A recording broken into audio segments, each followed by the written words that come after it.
চাপে বীরভূমের পাথর ব্যবসায়ী টুলু মণ্ডল। এবার তার শিউরির বাড়িতে নোটিশ লাগিয়ে দিল পুলিশ।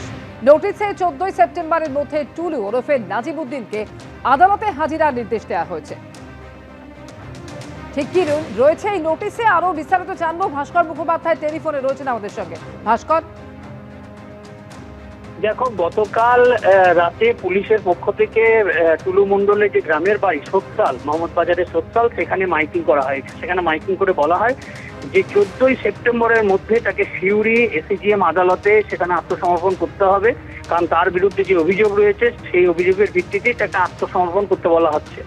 এবার তারপরেই গতকাল রাতে তার যে সিউড়ি বাড়ি রয়েছে সেই বাড়িতে নোটিশ লাগিয়ে দেওয়া হয় এবং সেখানেও একই কথা বলা হয়েছে যে 14 সেপ্টেম্বরের মধ্যে তাকে হাজিরা দিতে হবে এসিজিএম কোর্টে।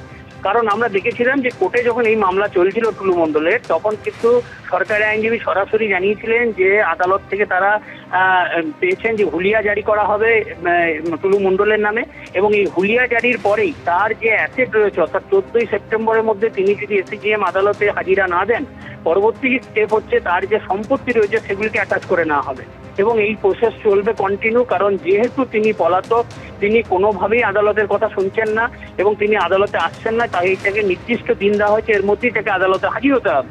এবং তিনি বলেছেন শুধু এটা নয়, রেড কর্নার নোটিশ জারি হয়েছে তার নামে ইন্টারপোলের মাধ্যমে, যাতে যেহেতু সন্দেহ করা হচ্ছে যে তিনি দেশে নেই, বিদেশে কোনো একটি দেশে রয়েছেন, হয় তুর্কি না হয় সৌদি আরব, কোথাও তিনি রয়েছেন, সেই ভিত্তিতেই তার রেড কর্নার নোটিশ জারি হয়েছে ইন্টারপোলের মাধ্যমে। তাকে দ্রুত যদি তিনি না আসে 14 তারিখের মধ্যে কোর্টে না আসেন, তাহলে তাকে পরবর্তী ক্ষেত্রে গ্রেপ্তার করা হতে পারে বা তাকে দেশে ফিরিয়ে নিয়ে আসা হতে পারে, সে কথা জানিয়েছিলেন সরকারি আইনজীবী।